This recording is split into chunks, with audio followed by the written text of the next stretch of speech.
You see the headlines all the time, right? Global GDP this, economic forecast that, growth is slowing down.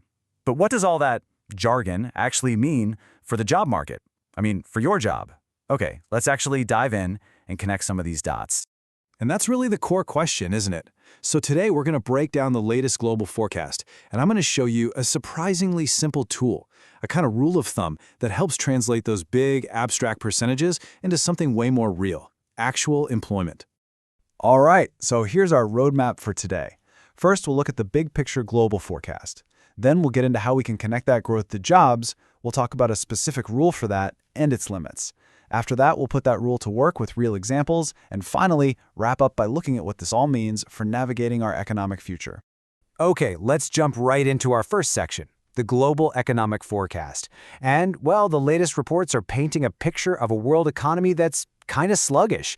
It's moving, for sure, but definitely not as fast as we'd like, and there are some pretty big storm clouds gathering on the horizon.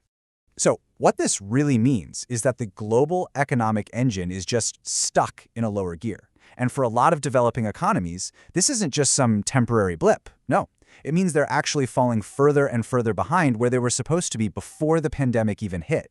And you can really see that here in this chart, which shows the different speeds of growth around the world. High and middle-income countries, they're seeing some modest growth. But for low-income countries, well, the story's a lot more complicated. Yeah, there's a projected jump in growth, but you have to remember that's coming after a period of major struggle. So even with that jump, their economies are still way below where they were expected to be. And as if that wasn't enough, we've got all these major risks making things worse. We're talking about escalating conflicts, new trade barriers, climate shocks. This isn't just abstract stuff you read about. No, these things actively pump the brakes on the economic engine, which makes it so much harder to create jobs. And all this complexity, it's exactly why we need a simple way to connect all this back to employment. So how in the world do we make sense of all this? Well, that brings us right to our second section. We're going to introduce the key that really helps unlock this puzzle. It's a pretty famous economic rule of thumb, and it acts like a bridge between those big, confusing GDP numbers and the job market we all care about. It's called Okun's Law. And right off the bat, I gotta say, it's not a law like the law of gravity or something. Think of it more as a really, really consistent observation. And here's the gist of it. It says that when a country's economic output goes up or down, the unemployment rate tends to move in the exact opposite direction and in a pretty predictable way. And this table breaks down that core idea beautifully.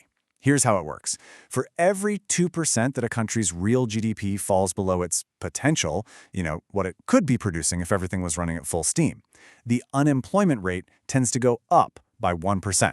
And of course, the reverse is true too. It's this simple 2-to-1 ratio that's the mental shortcut we've been looking for. And believe it or not, this isn't some new idea. It's actually been around since the 1960s. But its real power, its lasting power, is just how practical it is. It gives policymakers and us a way to translate those huge, abstract GDP forecasts into something we can all wrap our heads around, whether or not there are jobs available. But of course, no simple rule is ever perfect, right? So in this next section, we need to add some important nuance. Okun's Law is incredibly useful, don't get me wrong, but it's also being really tested by all the pressures of our modern economy. So, we've got to understand its limits. So, on the one hand, you can see the appeal. It's simple, it's intuitive, and it's held up surprisingly well over time, which is why so many people use it. But on the flip side, that 2-to-1 ratio, it isn't set in stone. It can change from country to country or even over time. And other things matter too, like how many people are even in the workforce. So, bottom line, it's a great guide, but it's not a crystal ball. All right, now for the fun part. Let's actually put this rule to work. We're going to take our new tool, Okun's Law, and apply it to that global data from the World Bank and see what we can figure out. This is where the numbers stop being just numbers and start telling a real human story. Okay, let's zoom in on a specific example, the forecast for sub-Saharan Africa. What this chart shows is that per capita income growth, that's just a fancy way of saying income growth per person, is expected to be really low. And that's a super important number because it tells you if people are actually getting better off. And in this case, it's lagging. So there's our growth number. Okay, so now let's apply our rule.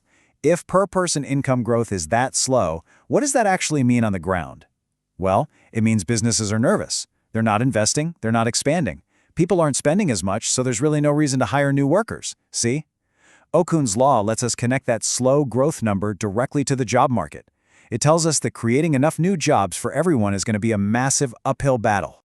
And this isn't just some theoretical exercise either. The World Bank is pointing this out as a major risk in other parts of the world. This quote here really hammers home the real-world consequence of slow growth. Not enough jobs, especially for young people, in regions like the Middle East, North Africa, and South Asia. So here's the big takeaway. The next time you see a forecast for just modest or slow growth in one of these regions, Okun's law helps you immediately understand what's really at stake. It's not just a boring number on a spreadsheet. It translates directly into a real lack of opportunity, and that in turn can fuel social unrest. Which brings us to our final section. So what can we actually do about all this? In such an uncertain world, what are the levers that policymakers can pull to make sure that economic growth actually creates good jobs? Well, first, we have to be realistic about the headwinds we're facing.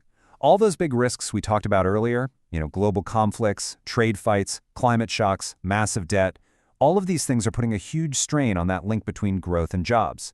They make it way, way harder for a rising GDP to actually mean more jobs for more people. So what's the playbook? Well, the World Bank lays out a few key priorities. It all starts with creating a stable economic foundation. But crucially, it's about investing in people, in education, in health, and making sure the economy works for everyone, especially women. And you'll notice the focus is also on smart trade deals and tackling climate change head-on, addressing those big headwinds we just talked about.